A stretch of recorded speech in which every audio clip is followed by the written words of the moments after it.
Hey YouTube, this is Down with the Bare Basics. For today's video, I'm going to teach you guys how to make a can camping stove. This one's just a normal soup can. We spray painted it black for a Halloween decoration, but did not end up using it. So I'm going to use it for this video. Basically, a can camping stove is basically more or less a stand for your pot to boil water in, or possibly cook small meals. Basically, we're going to be putting a decent sized hole here so we can add sticks or fire starters to the bottom of this container to set a fire and allow it to heat up the pot.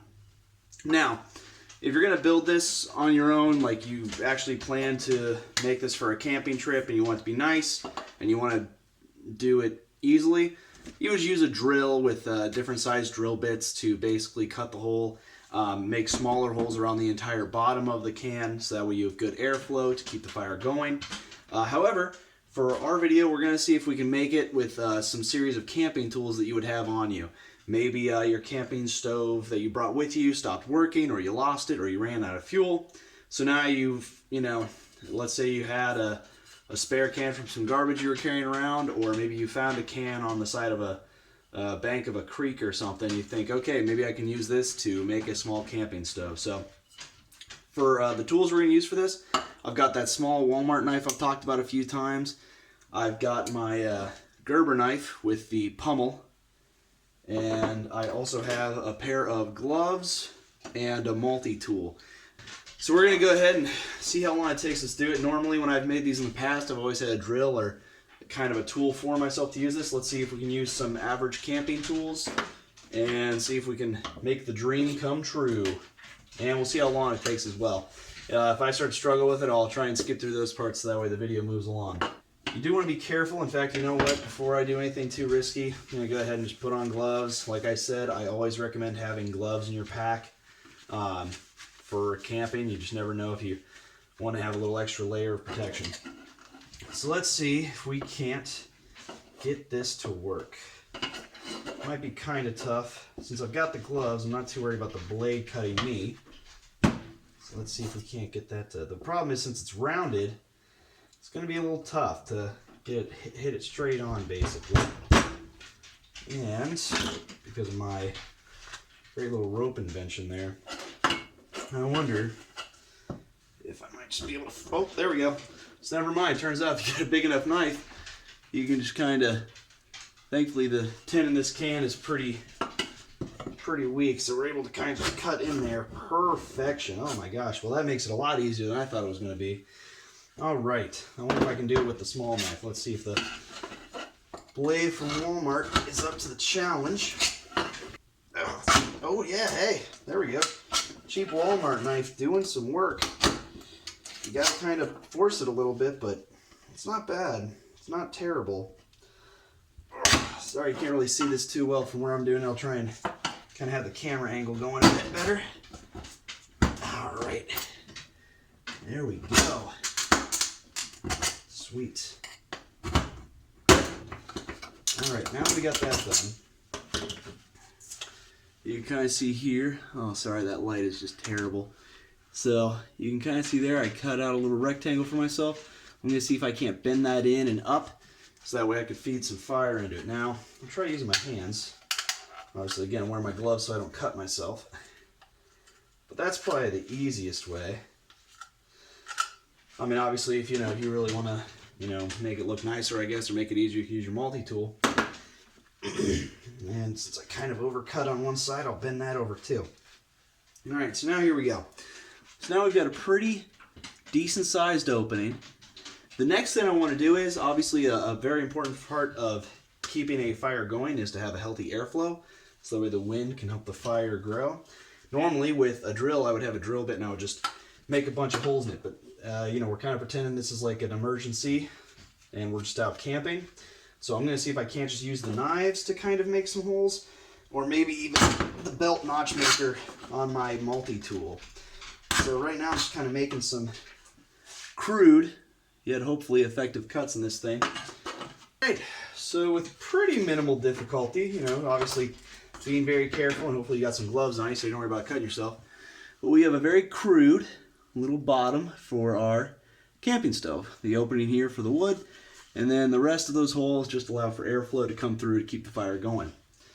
Alright guys, so we're in my backyard now. I've got the can set up over here. I'm gonna get some wood for it soon. I got about 12 ounces of water in my Stanley mess kit container. You guys have seen that before. Basically the plan is it's gonna set right there. We're gonna get some fire going in there, and then we're gonna see how long it takes us to boil some water in here. 12 ounces of water.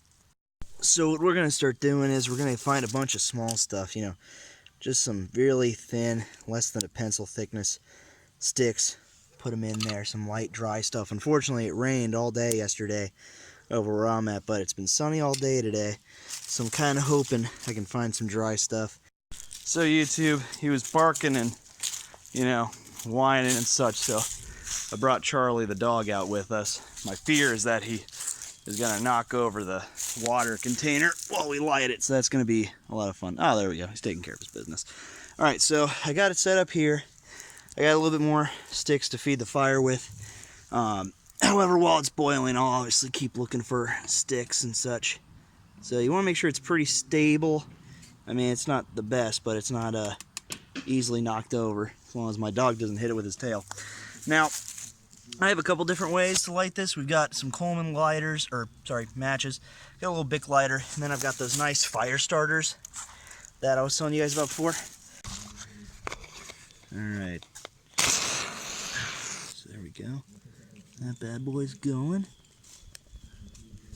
Got a bit of a breeze. Hopefully it doesn't knock it out. But there we go. We'll just let it kind of sit in there. See if we can't get a little bit of a flame going. Oh, unless it already went out. Yep, it already went out.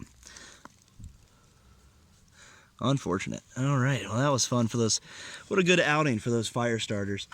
We'll go ahead and put a match in there. This is why you always have backups for your backups. As much as I love those things and how they've usually done pretty well by me, it's always good to have backups in case they don't work out for you.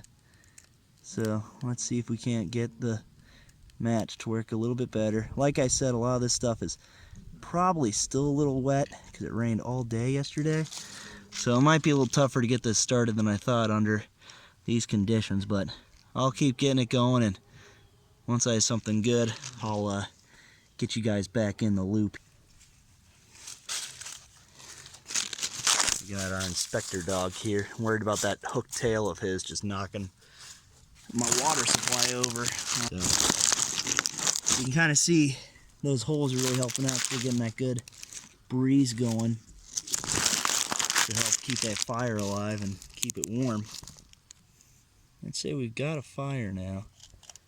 So I'll kind of go back a few minutes and keep time on how long it takes for us to get a boil out of this.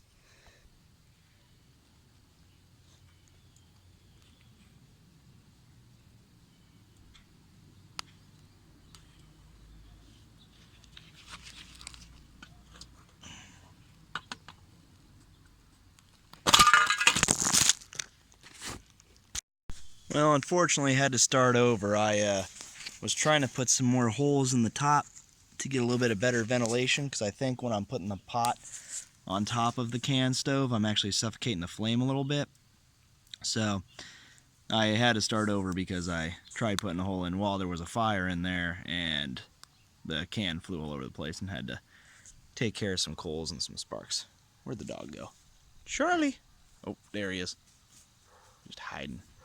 So I'm waiting. I'm trying to do it a little bit better this time. I'm trying to make sure I got a real good flame going, and then I'll start doing the water. Alright, so I got a decent fire going. I've had it on now for 2-3 minutes, but it's still going to be a while before it starts boiling. We do have a good amount of condensation going on the side, which I think that might have been part of the problem earlier. A little bit was coming through the bottom and kind of quenching the flames a bit, but we'll kind of see how long it takes. So far we're at like 3 minutes. I also moved it slightly not on the can, so it's got a little bit more breathing room. If I had to redo this, I would definitely make probably another feeding hole on the other side as well, so I could just put big sticks through the bottom. I would definitely probably, you know, put a lot bigger holes up there and maybe even, see if I couldn't, maybe get my knife through that to make little slots in there or something, or maybe bend it in a way. Just that way. It seems like the biggest problem this stove has for keeping the fire going while you're trying to boil water at the same time is that airflow. So if you can kind of figure that out, concoct it the best way you want to with your custom stove, you'll be able to keep a fire going and boil water a lot faster. Obviously, like I said, I only did this once before, and I just kind of made a can very similar to this, and it did take a long time. I mean, it took about a half an hour for me to get a good fire started and get a water boiling well.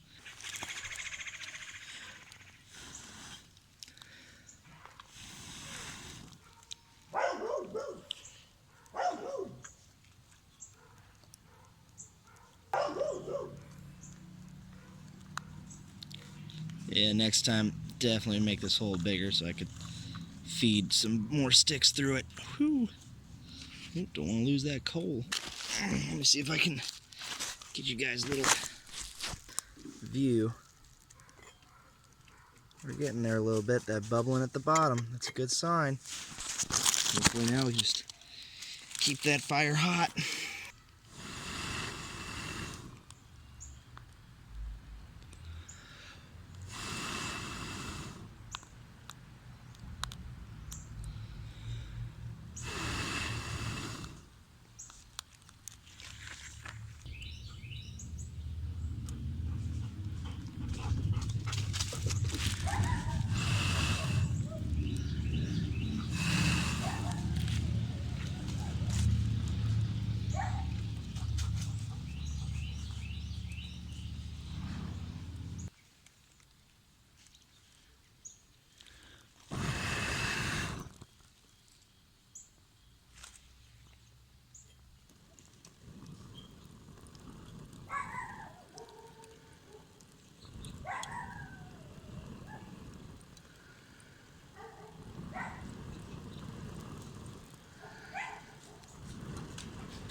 So guys, I don't know if you can hear that, but we're pretty much there.